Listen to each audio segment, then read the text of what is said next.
there, and it's only with distance, not living there, that I've really come to appreciate that. So I wanted to do a project about that. And so again, I have come to think of my camera as a collector, and I can collect images and have an archive of images and then put them together at some time in the future. And tell us about the specific imagery in this photograph. Well, in the background, there's an arch that comes from an abbey, actually in Wyndham, the town my dad didn't get off the train at when he should have. And there's obviously an angel from another church, a sort of very pagan-looking church that I went into. And then there's also a third image, which is a landscape. And the bright yellow is a field of oilseed rape. And I was also thinking about the church, because it was originally Catholic, thinking about the rape of the landscape, thinking about the dominance of the church, because you cannot go for more than a mile or two before you come to a village with another flint church in it. So now, instead of just layering imagery, you're actually layering meaning here, and layering, in a sense, slices of history. Yeah, yeah, I'm really trying to think about those kind of issues. Mm-hmm. There's flint layered subtly in the grass in this one. Flint was mined in Norfolk. There's actually one place that I went to called Grimes Graves, and it was a Neolithic flint mining site, pockmarked with all these indentations where they used to dig down into the chalk to mine the flint. So it's all over the landscape. And same kind of, the image on the left is just actually a doubled print. It's one image. Folded it's really on only itself. half. Folded on itself. And folded back. But I like the idea of that sort of weird-looking tower. And the one on the right? And the one on the right has 3 images in it. One is a doubled image of the tree in the landscape. And I was in the car with my friend, and she was driving along, and I saw this tree, and it was being strangled by ivy, and it just seemed to be symbolic of time and history. So I had to screech to a stop and take a photograph of it. And then there's an old flint wall and the entrance into a church. So I like that idea of, I really like entrances a lot, and doorways and windows, and that idea of being able to enter an image and also enter the past. It's interesting that in this one you were sort of on a photographic expedition. Do you carry your camera with you all the time? So do you have moments when you have to stop at what you're doing if you see something and stop the car and go out and photograph something? Definitely, yes. Yeah. Have you ever caused a traffic jam? No. I did rent a car. I do still drive on the left-hand side of the road. And I in Norfolk, so I did drive around. I rented a car for a week and drove all over, and just stopped whenever I saw a church that I wanted to photograph, or a building, or whatever scene. And this one, because I was there in April, and I realized it was the first time I'd been back in England since I left in 1968, when it was spring. So that really touched me in a really deep sense, and I saw, spring emerge in that landscape. And one of the first blooms on the trees, it's sort of a shrub or a tree, is called May. So this is May. And so, there's that idea of nature being cyclical still. And then, for me, the flint is a symbol of permanence. Okay, since it endures. Yeah, since it seems to be, it's, endured for so long. And then this is a project that I'm still working on in collaboration with Jan Jarbo Russell, who might be here. Jan, are you here?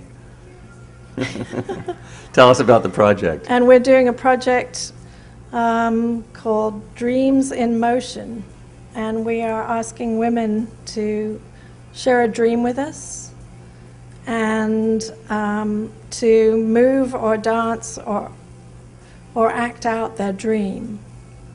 And Jan is a dream tender, and so she will tend the dream, and then I will photograph the action. Then they pick a place somewhere in the city to move their dream. And I'm documenting that and then making these images. And it's ongoing. And that's the last project I did in 2007 in Greece, and it's called the Akrotiri Project. And it's a very similar idea to the Traces Project, thinking about the history of the Cycladic island landscape, and more in terms of the cultures that had inhabited those islands. And again, the history of the landscape. And where are we in these? What are we looking at? Where are we? On the left, I'm at a place that I just have been at called Pasathi. And you just got back yesterday, just right? got back yesterday, so I'm still half there. And that's looking out across from my favorite taverna over across to probably Iraklion or Foligandros or Sikanos. And it's just a magical view. And then superimposed over this are Minoan sculptures. They actually let you take photographs inside some of the museums, which astounded me, so I went a bit crazy. And so I like that idea of putting back some of the history into the landscape. And then on the right, that's actually Miloportis Bay, which is the main beach, which is usually thronged with hordes of tourists. And the Minoan, very famous dolphin fresco from Knossos in Crete. And again, the Minoan vase on the left, the octopus vase. And I like that idea too, because these islands are they're beautiful, and there is a sort of threatening thing going on too, because they're very sheer, volcanic, often islands, and there is always the risk of an earthquake over there. That's still, we didn't have one this time, but when I was there in 2007, there was an earthquake in the sea in between Santorini and Ios, which you can see from Ios. And then this is one of the country churches, and I actually just this last week got into the inside and photographed inside that church. So we may see that in your next body of work. Next body of work. And then finally, your most recent series. My most recent series before that is the Honky Tonk series, which is a real departure, but I had, there's a young British curator called Sarah Jane Parsons, who was here in Texas doing her PhD at UT Austin and then working up at University of North Texas and in their gallery. And I was in a show that she curated before with the Beach series. And when I was in London in 2007, we got together and we started talking about an idea of doing something that compared Liverpool and Texas. She's now in Liverpool at the Blue Coat Gallery in Liverpool, where I just spent 5 days photographing. And so she came up with this idea of the honky tonk. She thought there was a really similar mentality between the Liverpool bars and the pubs and the Texas honky tonks. So I started photographing in Texas honky tonks, and I just went to Liverpool to photograph in Liverpudlian honky tonks. So you're going to show them together at some point? And they're going to be shown together in the show opens July 22nd in Liverpool. In Liverpool. Yeah. Are you going back for that? Unfortunately, I'm not going back for that. I wish I could, but I just got back. So, but it's a group show, but I'll have 10 images of Texas paired with 10 images of Liverpool, which I have to print this week and send And here's our last image, I believe. Yeah, this has just cracked me up because I like the 2-tooth requirement for beer sign. in the back of this. This was in Bandera, Texas. And so that concludes the dialogue portion of this conversation. Thank you, Trish. So it was really great for me in those days when you had babies and you were a mommy and all of that, and as an artist, you really weren't taken seriously at all. And now you can't even imagine, because so many women now are young and they're having their children and they're artists, and it doesn't seem to make any difference. But I reflected on that when she was talking about how her work was influenced by having babies and that nurturing time and how you feel, and then you have to be near the house and you have to change everything you do.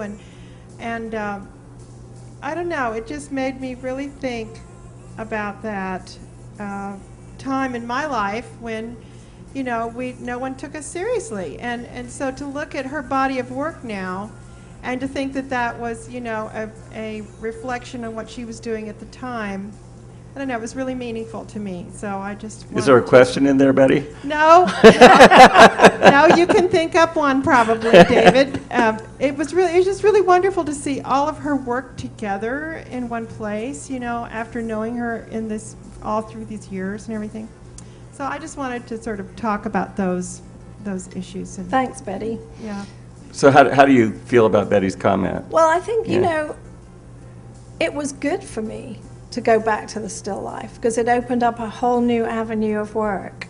And it wasn't something I was resentful about or, you know, being at home or anything like that. I wanted to be, but, you know, it did force me to look for something else to do if I wanted to continue to make work, which I did. And so I don't think, you know, I think those things are kind of good things, but I do agree with Betty, it was tougher, and we weren't taken as seriously. Mm-hmm. Another question? Yes, the microphone? Yes. Hi. I guess it's a follow-up on what Betty asked you, because how did you support yourself when you were with the children? Well, actually, I taught part-time mostly, but also I was married, and thank goodness my husband had a very good job at the time, so I had support from him. Okay, this is an art question then. Thanks. Economics is always interesting to me, but the light, maybe you referred to it with the liquid light and Liquid things light? like that. But if you could talk a little bit directly about light. About light itself? Yes, please. Well, it is the medium of photography. I mean, you cannot have a photograph without light. And, you know, drawing with light is what photography means. So you have to have an awareness of the light. And okay, let me focus it a little bit. The pieces that you had the photographic image directly, the objects were placed directly on the material, and the photograms? Yes, the Were photograms. with the black backgrounds? Yeah. That part of it was very dark, but then you still had a lightness in the other areas. That's because you actually place objects directly on photographic paper, and wherever they touch that paper, they're blocking the light to some degree, depending on their transparency. And then you expose the objects and the paper to light, and so you get an image from that obstruction of the light and the object itself and its translucency on the paper. Does that answer your question? I think so. I guess I wanted something more directly about the motivation of light in your work. Why are you attracted to light, maybe? Well, because I'm a photographer. I mean, I'm a photographer. I guess you have to have light. Too basic a question. I'm sorry. Okay. No, you just have to. You have to have an awareness of light. You should be able to take a photograph in any kind of light, basically. But it's, you know, there are certain times of the day when the light is more beautiful than others. And but even in direct light, it's one thing I'm amazed with, actually, with digital cameras. You know, the ability to capture the range of light, even in really, like I've been in Greece and it's so contrasty and all the buildings are bright white. Is there a difference between, say, what a digital camera can capture of light and, say, a traditional camera? It's a little different. It's a Which little is better? different. They're both good. I don't think one is better than the other, but I was, really amazed. Let's just say the digital exceeded your expectations. It did. It was surprising at first. Wow. Yeah, and again, light is different. I mean, the light in England is completely different from the light in Greece. So the photographs are going to have a completely different atmosphere because the light is so intense and bright in Greece, but in England it's always overcast, rainy, and hardly ever very, very contrasty. So those bodies of work have different atmospheres because of that, too. Question from Susan Plum here. Who's coming with the mic? Susan, raise your hand so you can see. Yeah, there you are. Okay. I really enjoyed the show. Thank you very much for all those beautiful images. Thanks. Excuse me. I thought the transition when you started using fabric, excuse me, was really beautiful. And I'm not sure because we saw a lot of images and there was a lot of information to take in. But was there a difference after you started using some of these transparent, like the silk and silk organza you called it, I'm sure? Silk chiffon. Silk chiffon. Did that cause a different point of view for you and the size and the scale? And how the heck do you print something like silk? Yeah, that's an amazing process. Well, I do collaborate with Hair and Hands Press here in town, Janet Flora and Gary. And Gary is the digital printer, and because I don't have a digital printer that's large enough to print 6 by 3 foot prints. And you can buy fabric that's backed by paper that will run through a digital printer. And so he does my printing on the larger. I do anything smaller than 6 by 3. Well, the printer I have access to is 24 inches wide, so I can go as wide as 24, but not any wider. And I think it was the computer really that influenced those pieces more than anything, just seeing them, when you're looking at a screen with light behind it, and working with Photoshop and thinking about light and transparency. And that's what made sense, for the fabric rather than the other way around. Yeah, I can see that, yeah.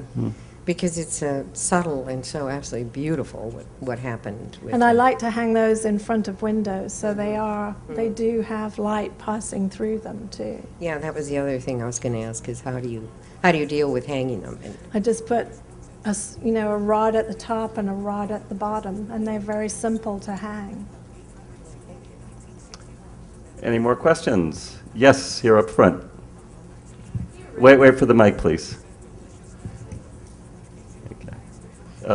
There we are. I'm curious about how you limit your print editions, because as with any print, theoretically you could print 1,000 of your images, just as you could with a woodcut or any other. Of course, with digital, it's a little easier, and you can get an exact copy of each of your images. How do you limit your editions? Well, I usually do about 15 in an edition. I used to do more. I used to do up to 30, but 15 lately.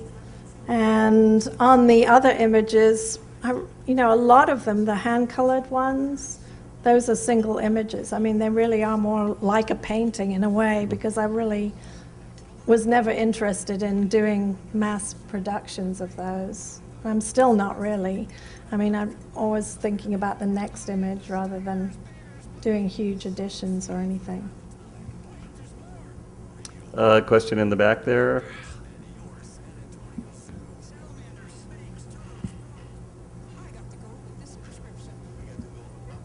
In the early pictures, you're always a student, you're always taking classes and so on and so forth, and studying.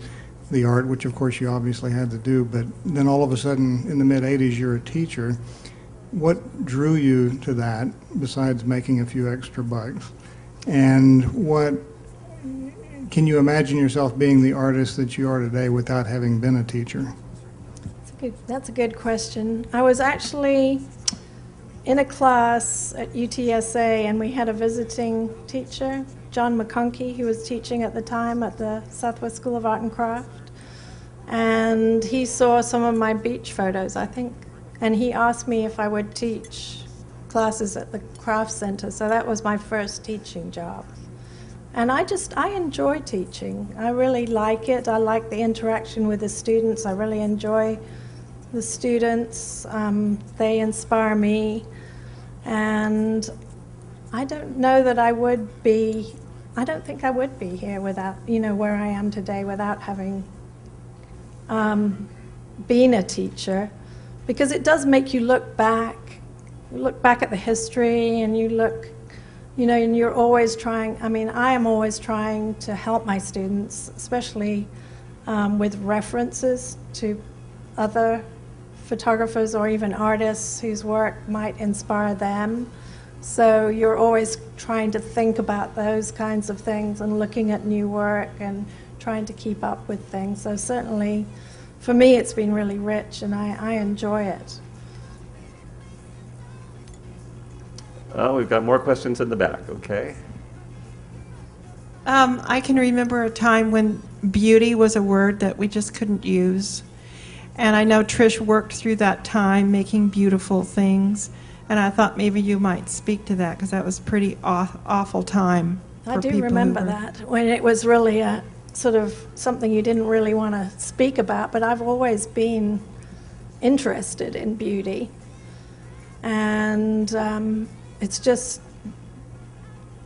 something that I can't get away from and don't want to, and I think there's always a place for it. And it's, as Betty says, it's perfectly acceptable and today. it is acceptable today, but there was a time when, it was... But in the 90s, Dave Hickey started using the term, and That's then true. it somehow became acceptable again. And I don't know, I've never really tried to do anything that was trendy. I've always tried to do my own thing. Absolutely.